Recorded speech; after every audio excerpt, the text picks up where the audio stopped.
मनोमिलन होतंय का? कारण मोर्चा एक निश्चित पाहायला मिळतंय. कारण कालही बघितलं वरुण सरदेसाई, संदीप देशपांडे, सचिन देशपांडे, आदित्य ठाकरे असे जे नेते एकमेकांना भेटतात, त्याच्यामुळे युतीच्या चर्चा सुरू असताना अशा प्रकारे एकत्र येणं आणि पब्लिकली भेटणं, तर त्याच्यामुळे आगामी महापालिका निवडणुकीसाठी एक चित्र दिसेल एकत्र भेटण्याचं. पूर्वी एक काळ असा होता की हे सगळे लोक एकमेकांना भेटत नव्हते, भेटण्याचं टाळत होते, किंबहुना रस्तेही समोर दिसल्यावर बदलत होते.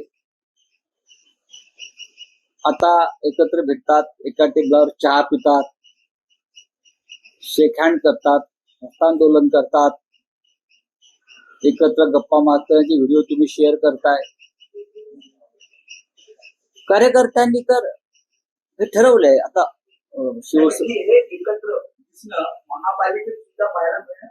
आमच्या सगळ्यांची भूमिका आहे की मुंबईवरती जर मराठी माणसाचा झेंडा फडकवायचा असेल तो सातत्यानं माननीय बाळासाहेब ठाकरेंच्या नेतृत्वाखाली फडकलेला आहे. तर या सर्व मराठी शक्ती आहेत या विखुरल्या जाव्यात अशी भारतीय जनता पक्षाने खास करून अमित शहाची भूमिका आहे. आणि आपण त्या भूमिकेला छेद देण्यासाठी एकत्र येऊन या निवडणुका लढाव्यात ही आम्ही भूमिका अनेकदा जाहीर केली आहे. राज ठाकरे यांनी सुद्धा जाहीर केली आहे.